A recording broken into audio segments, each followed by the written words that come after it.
Perahu besi itu membelah laut pagi dengan suara berderit, membawa manusia-manusia yang namanya sudah mati di dunia luar. Kabut tipis menyelimuti Nusa Kambangan, seolah pulau itu bernapas pelan menunggu mangsanya.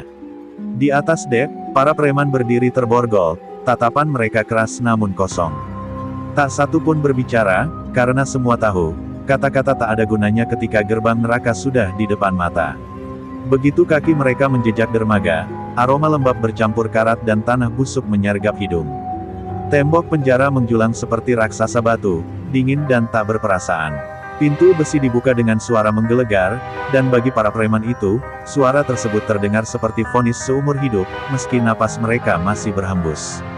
Para sipir berdiri berbaris, wajah mereka tanpa senyum, mata mereka kosong namun penuh kuasa. Tongkat besi di tangan bukan sekadar alat, melainkan bahasa yang mereka gunakan setiap hari. Salah satu sipir senior melangkah maju, menatap para napi satu persatu, seolah sedang memilih hewan yang akan disembelih. Di sini, kalian bukan siapa-siapa, ucapnya dingin. Nama kalian di luar tidak berarti apa-apa. Kata-kata itu menghantam lebih keras dari pukulan. Para preman yang dulu disegani, ditakuti, dan disembah kini hanya angka dalam daftar tahanan. Beberapa mengepalkan tangan, tapi borgol mengingatkan mereka akan kenyataan pahit, kekuasaan telah berpindah tangan. Prosesi penerimaan berubah menjadi ritual penghinaan. Kepala ditundukkan, badan didorong, teriakan perintah menggema di lorong sempit. Setiap langkah terasa seperti penghapusan identitas. Di balik wajah keras para napi, benih amarah mulai tumbuh, kecil namun tajam, menunggu waktu untuk berakar. Lorong penjara dipenuhi suara pintu besi yang dibanting, bergema seperti dentuman petir di ruang sempit. Di sanalah para preman dipisahkan, dilempar ke sel-sel lembab tanpa penjelasan. Dinding berjamur dan lantai basah menjadi saksi bisu bahwa tempat ini tidak dirancang untuk memperbaiki manusia, melainkan mematahkan jiwa. Di dalam sel, salah satu preman duduk terdiam, menatap jeruji yang memantulkan bayangan wajahnya sendiri, wajah keras yang kini retak oleh ketidakberdayaan. Ia mengingat kejayaan, uang, dan teriakan hormat di masa lalu. Semua itu runtuh hanya dalam hitungan langkah dari dermaga ke sel sempit ini. Malam pun turun di Nusa Kambangan, membawa keheningan yang lebih menakutkan daripada teriakan. Dari balik jeruji, mata-mata para preman terbuka lebar, bukan karena takut semata, melainkan karena satu kesadaran pahit, mereka telah masuk ke dunia tanpa hukum. Dan di tempat seperti ini, hanya ada dua pilihan, hancur perlahan, atau bertahan sambil menyiapkan dendam. Pagi di Nusa Kambangan tidak pernah benar-benar membawa harapan. Cahaya matahari hanya menyelinap sebentar melalui celah jeruji, lalu mati di lantai lembab sel. Para preman terbangun bukan oleh suara ayam atau azan, melainkan oleh dentuman tongkat besi yang menghantam jeruji, memaksa mereka berdiri seperti ternak yang hendak dihitung. Di lapangan apel, barisan sipir berdiri dengan rapi, sementara para napi dipaksa berlutut di tanah kasar. Di tengah barisan sipir itu, sosok sipir senior melangkah maju, wajahnya tenang, matanya dingin, penuh kendali. Ia dikenal sebagai penguasa blok, orang yang menentukan siapa makan, siapa sakit, dan siapa hidup lebih lama. Tanpa suara, ia mengamati para napi satu persatu, seolah membaca ketakutan di mata mereka. "Kalian pikir neraka itu api?" katanya pelan namun menusuk. "Salah. Neraka itu ketidakberdayaan." Senyum tipis muncul di sudut bibirnya, senyum orang yang menikmati kuasa tanpa batas. Satu napi dipanggil maju, dituduh melakukan pelanggaran yang tak pernah ia lakukan. Tanpa proses, tanpa pembelaan, tubuhnya dihantam hingga tersungkur. Tanah bercampur darah menjadi saksi bahwa kebenaran tidak punya tempat di sini. Para preman lain hanya bisa menunduk, menelan amarah yang membakar dada. Di balik teriakan dan pukulan, sipir-sipir lain ikut tertawa kecil, seolah penderitaan adalah hiburan rutin. Kekerasan bukan lagi hukuman, melainkan bahasa resmi penjara. Setiap pukulan mengajarkan satu hal, melawan berarti mati perlahan. Saat para napi dikembalikan ke sel, bisik-bisik mulai hidup di balik jeruji. Mata saling bertemu, singkat namun penuh makna. Mereka mungkin terpisah dinding, tapi rasa dipermalukan menyatukan mereka dalam satu perasaan yang sama, kebencian yang tertahan. Di sudut selnya, seorang preman mengepalkan tangan hingga kuku menembus kulit. Ia menyadari bahwa kekerasan sipir bukan sekadar aturan, melainkan permainan. Dan dalam permainan itu, para napi hanyalah pion yang boleh dihancurkan kapan saja. Malam kembali turun, lebih pekat dari sebelumnya. Di balik sunyi, dendam mulai menemukan bentuknya.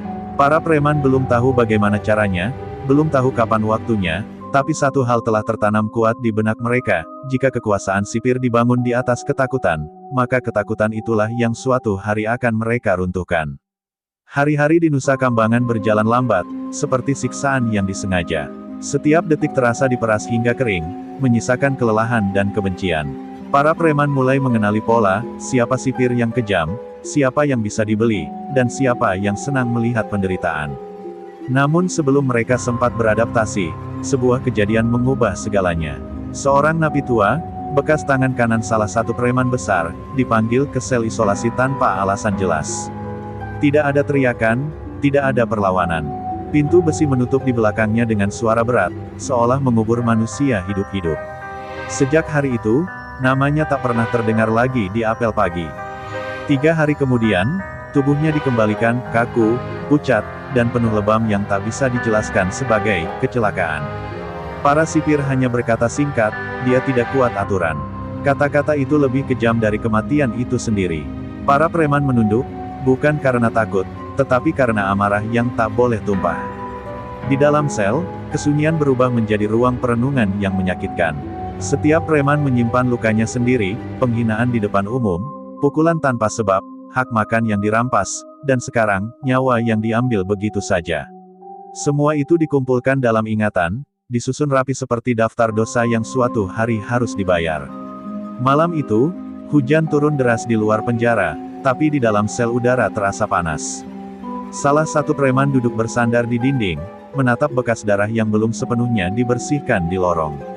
Ia sadar, di tempat ini, hidup manusia tidak lebih berharga dari lantai yang bisa disiram kapan saja. Bisikan mulai terdengar di sela-sela waktu makan dan kerja paksa. Tidak ada rencana, belum ada strategi, hanya kalimat-kalimat pendek penuh makna. Kita tidak boleh mati seperti itu. Ini bukan akhir. Kata-kata itu sederhana, namun cukup untuk menyalakan api kecil di dada mereka. Para sipir mengira ketakutan telah mematahkan para napi. Mereka tidak sadar bahwa di balik wajah patuh dan kepala tertunduk, dendam sedang disimpan dengan sabar. Setiap senyum palsu para preman adalah topeng, setiap diam mereka adalah perhitungan. Saat malam kembali menutup Nusa Kambangan, satu kesepakatan tak terucap lahir di balik jeruji, mereka akan bertahan, mengingat setiap luka, dan menunggu waktu yang tepat. Karena bagi para preman itu, melupakan berarti kalah, dan mereka belum siap kalah untuk terakhir kalinya. Setelah kematian itu, Nusa Kambangan terasa berubah. Udara di dalam penjara semakin berat, seolah tembok-tembok tua ikut menyimpan rahasia yang tak terucap. Para preman menjalani hari dengan wajah tunduk, tapi mata mereka kini lebih waspada. Setiap langkah sipir, setiap suara kunci, diperhatikan dengan saksama. Di jam kerja paksa, pandangan-pandangan singkat mulai saling bertemu. Preman yang dulu bermusuhan di luar kini berdiri berdampingan, mengangkat karung semen yang sama, merasakan cambuk teriakan yang sama. Kebencian lama perlahan terkikis oleh penderitaan yang seragam. Di tempat ini, musuh lama tidak lagi relevan. Pertemuan pertama terjadi tanpa rencana. Di sudut dapur penjara yang bising, seorang preman menjatuhkan sendoknya dengan sengaja. Saat membungkuk mengambilnya, dua pasang mata bertemu, diikuti anggukan kecil, isyarat sederhana yang berarti lebih dari 1000 kata. Dari sanalah percakapan sunyi dimulai. Malam itu, di sela suara dengkuran dan langkah patroli, bisikan mengalir dari sel ke sel. Tidak ada teriakan, tidak ada sumpah keras. Hanya kalimat pendek, penuh kehati-hatian. Mereka berbagi cerita luka, nama orang-orang yang hilang, dan rasa muak yang sama terhadap kekuasaan sipir. Salah satu dari mereka, preman paling berpengaruh, akhirnya berbicara lebih tegas. Kita bisa saling benci seperti dulu, katanya pelan, atau mati satu persatu tanpa arti. Kata-kata itu menghantam kesadaran semua yang mendengar. Untuk pertama kalinya sejak tiba di Nusa Kambangan, mereka melihat pilihan. Kesepakatan lahir tanpa jabat tangan. Tidak ada janji muluk, hanya satu prinsip, bertahan bersama. Setiap geng membawa apa yang mereka miliki, pengaruh, keberanian, atau sekadar kesetiaan. Di balik jeruji, sebuah aliansi rapuh namun berbahaya mulai terbentuk. Para sipir tidak menyadari perubahan itu. Mereka masih melihat para napi sebagai tubuh-tubuh lelah yang mudah dikendalikan. Namun di balik rutinitas yang tampak normal, ada keteraturan baru yang bergerak diam-diam, menyatu dengan denyut penjara itu sendiri. Malam kembali turun, lebih sunyi dari biasanya. Di balik dinding-dinding tebal, para preman berbaring dengan mata terbuka, bukan lagi sendirian dalam amarah. Aliansi telah terbentuk, dan bersama itu muncul kesadaran yang menakutkan, jika mereka bersatu, maka ketakutan bukan lagi milik mereka, melainkan milik mereka yang berkuasa. Aliansi itu tidak pernah diumumkan, namun keberadaannya terasa di setiap sudut penjara. Para preman bergerak seperti bayangan, saling membaca isyarat kecil yang tak tertangkap mata sipir. Mereka belajar satu hal penting, di Nusa Kambangan, yang paling berbahaya bukan teriakan, melainkan kesunyian yang terorganisir.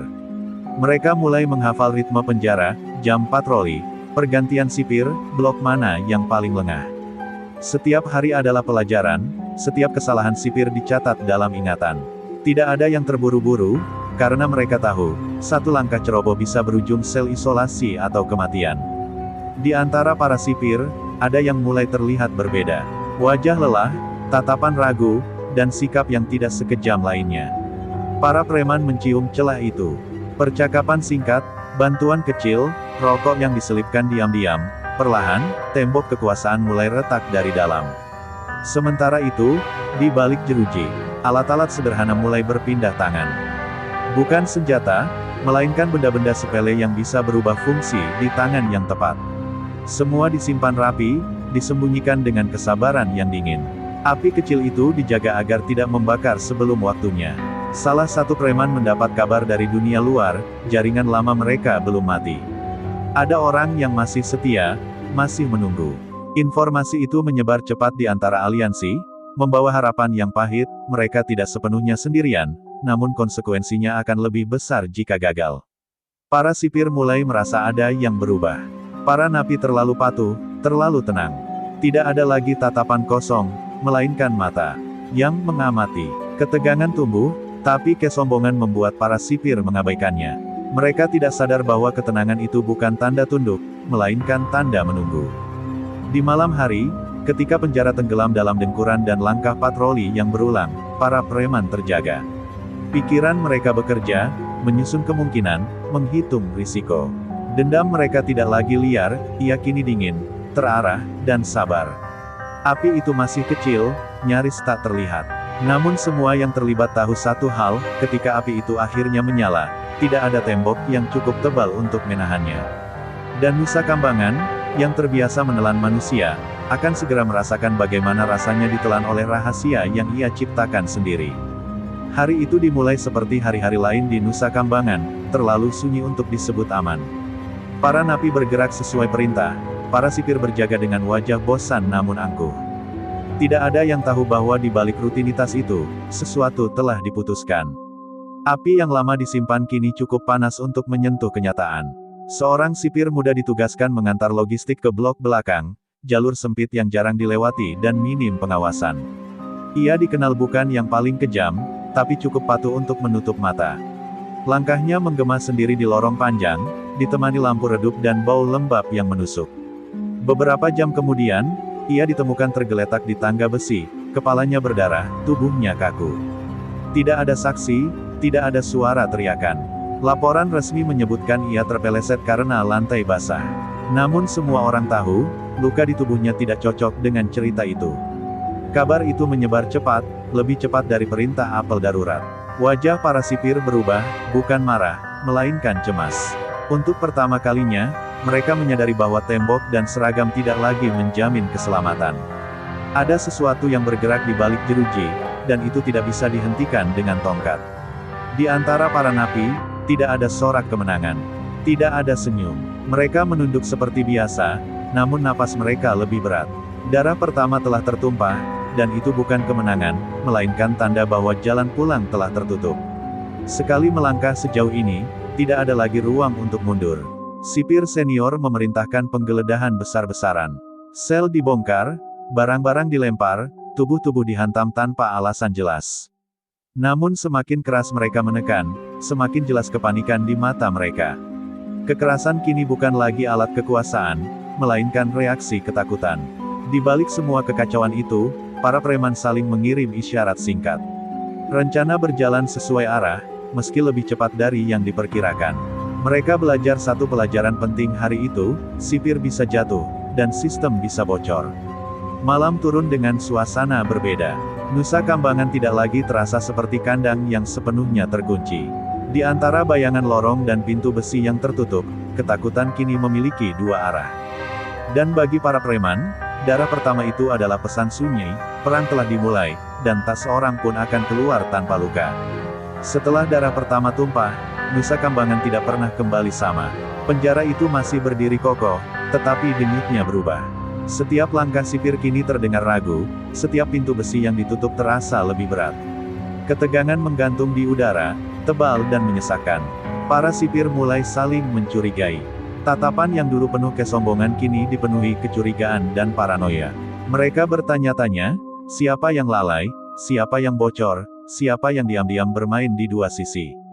Kekompakan yang selama ini menjadi kekuatan mereka perlahan terkikis. Sipir senior mencoba mengambil alih keadaan dengan tangan besi.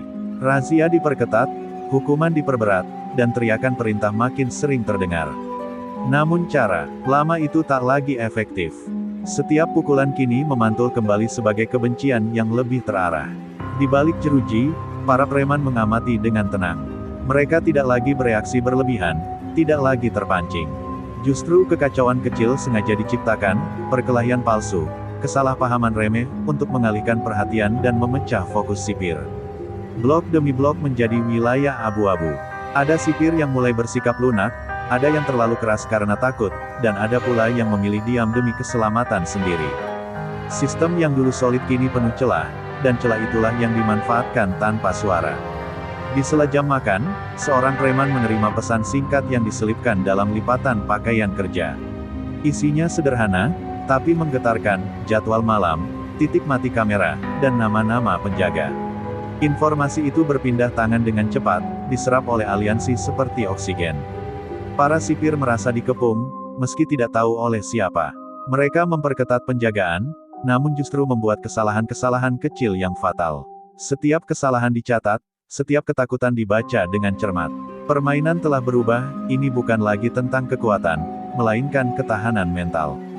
Saat malam turun, Nusa Kambangan terasa seperti papan catur yang hampir selesai. Bidak-bidak telah berada di posisi masing-masing, dan satu langkah lagi akan menentukan segalanya. Para preman tahu, fase menunggu hampir berakhir. Kekuasaan sipir telah retak, dan ketika retakan itu pecah, tidak ada yang bisa menghentikan runtuhnya. Malam itu turun tanpa tanda apapun, terlalu tenang untuk sebuah badai. Nusa Kambangan tampak seperti biasa, lampu lorong menyala redup, patroli berjalan sesuai jadwal. Namun di balik dinding-dinding tebal, napas para preman tertahan serempak. Inilah malam yang selama ini hanya berani mereka bisikkan. Tepat ketika jam menunjukkan pergantian shift, satu blok tiba-tiba gelap. Listrik padam sesaat, cukup untuk membuat alarm berteriak lalu mati mendadak. Dalam hitungan detik, kesunyian berubah menjadi kekacauan. Teriakan sipir bercampur bunyi sepatu berlari, sementara bayangan bergerak cepat di lorong-lorong sempit. Para preman tidak bergerak membabi buta. Mereka menyebar sesuai peran yang telah disepakati, ada yang memancing keributan, ada yang memutus jalur, ada yang hanya mengamati. Kekacauan itu tampak spontan, padahal setiap detiknya telah dihitung dengan dingin. Sipir-sipir berusaha mengendalikan keadaan, namun perintah saling bertabrakan. Radio komunikasi dipenuhi teriakan panik dan informasi setengah matang. Ketika tongkat besi diayunkan, ia tak lagi menimbulkan rasa takut, hanya perlawanan yang terpendam selama berbulan-bulan. Di salah satu lorong belakang, sipir senior yang selama ini menjadi bayang-bayang neraka terjebak dalam gelap. Wajahnya yang biasanya tenang kini diliputi ketegangan. Untuk pertama kalinya, ia merasakan apa artinya kehilangan kendali, berdiri di tempat di mana hukum tidak berpihak padanya. Benturan, jeritan, dan dentuman pintu besi menggema seperti perang kecil yang tak pernah dicatat. Tidak ada pahlawan malam itu, hanya manusia-manusia yang saling menagih dosa. Darah kembali tumpah, bercampur keringat dan ketakutan, mengalir di lantai yang selama ini menjadi saksi bisu kekejaman. Ketika listrik akhirnya menyala kembali, penjara itu tampak asing. Beberapa sipir terkapar, beberapa napi tersungkur, dan sisanya berdiri terengah, tak tahu siapa kawan dan siapa lawan. Rencana besar telah dijalankan, tidak sempurna, tidak bersih, tapi cukup untuk mengguncang fondasi kekuasaan. Malam itu berakhir tanpa kemenangan yang jelas. Namun satu hal tak bisa disangkal, Nusa Kambangan telah dilukai dari dalam.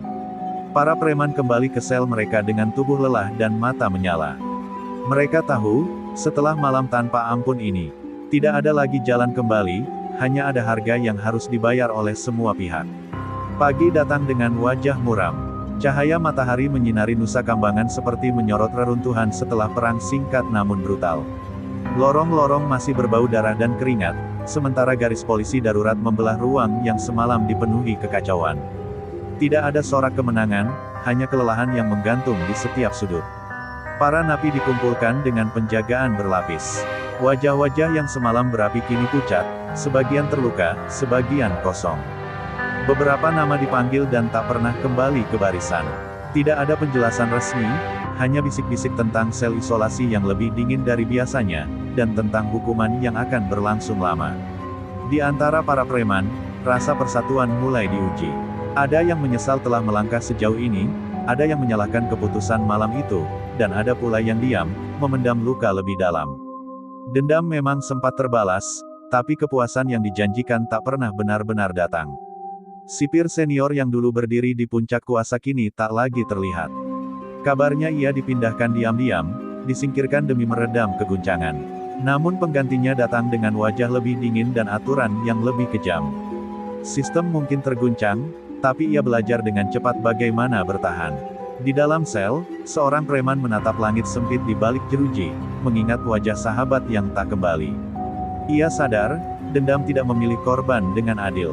Yang jatuh bukan hanya mereka yang bersalah, tapi juga mereka yang terjebak di tengah badai. Aliansi yang dibangun dengan darah kini berdiri rapuh. Kepercayaan mulai retak oleh ketakutan dan pengawasan ketat. Setiap bisikan terasa berbahaya, setiap tatapan bisa menjadi pengkhianatan. Bertahan hidup kembali menjadi prioritas utama, bahkan jika itu berarti menelan pahitnya kekecewaan. Para sipir, meski terluka, menemukan kembali pijakan mereka. Dengan dalih keamanan, hukuman diperberat, jam istirahat dipangkas, dan kekerasan kembali menjadi bahasa yang mereka pahami. Namun kali ini berbeda, di balik mata para napi, tidak ada lagi ketakutan murni, hanya kesadaran pahit tentang harga yang telah dibayar. Saat malam turun, Nusa Kambangan kembali sunyi, tapi bukan damai. Dendam telah mengubah semua orang, dan tak seorang pun keluar sebagai pemenang. Para preman memahami satu kebenaran terakhir, pembalasan bukan akhir dari penderitaan, ia hanyalah pintu menuju penjara yang lebih dalam, di dalam diri mereka sendiri. Waktu berjalan lagi di Nusa Kambangan, meski rasanya seperti dipaksa. Rutinitas kembali diberlakukan, apel pagi kembali terdengar, dan pintu besi kembali dibanting dengan irama yang sama. Dari luar, penjara itu tampak tak berubah kokoh, bisu, dan kejam seperti sebelumnya. Namun di dalamnya, ada sesuatu yang telah patah dan tak bisa diperbaiki. Para preman menjalani hari dengan sikap baru. Mereka tidak lagi meledak-ledak, tidak pula tunduk sepenuhnya. Tatapan mereka tenang, terlalu tenang untuk disebut pasrah. Mereka telah melewati batas ketakutan, dan setelah itu, ancaman kehilangan makna yang sama seperti dulu. Beberapa dari mereka dipindahkan, beberapa dikurung lebih dalam, dan beberapa lagi menghilang dari daftar tanpa penjelasan. Nama-nama itu menjadi legenda sunyi di antara jeruji, pengingat bahwa perlawanan selalu menuntut tumbal. Tidak ada upacara, tidak ada doa, hanya ingatan yang disimpan rapat. Sipir-sipir baru berusaha menegakkan wibawa dengan wajah kaku dan aturan ketat. Namun bayang-bayang malam itu tetap menghantui langkah mereka. Setiap lorong gelap, setiap gang sempit, mengingatkan bahwa kekuasaan tidak pernah benar-benar aman. Rasa takut kini menjadi beban yang harus mereka pikul sendiri. Di dalam selnya, seorang preman duduk, bersila, menatap cahaya tipis yang jatuh dari ventilasi. Ia tidak lagi memikirkan balas dendam. Yang tersisa hanyalah pertanyaan, apakah semua ini sepadan, dan apakah manusia bisa benar-benar bebas, meski suatu hari keluar dari gerbang penjara. Ia menyadari bahwa Nusa Kambangan bukan sekadar tempat, melainkan keadaan. Sebuah ruang yang memakan harapan, membentuk kekerasan, dan meninggalkan bekas yang tak terlihat. Bahkan jika tubuhnya kelak melangkah keluar, sebagian jiwanya akan tetap tertinggal di balik tembok ini. Aliansi para preman mungkin telah melemah, namun jejaknya tidak akan hilang. Mereka telah membuktikan bahwa ketakutan bisa berpindah tangan, bahwa kekuasaan bisa diguncang, meski tidak dihancurkan sepenuhnya. Itu bukan kemenangan, tapi juga bukan kekalahan mutlak. Malam turun sekali lagi di Nusa Kambangan. Tembok-tembok tua tetap berdiri, tak peduli berapa banyak darah dan rahasia yang tertanam di dalamnya. Namun di balik jeruji, ada satu kepastian yang tak bisa dihapus. Mereka mungkin terkurung, tapi mereka tak lagi sepenuhnya tak berdaya. Dan di tempat seperti ini, itu adalah bentuk kebebasan paling berbahaya.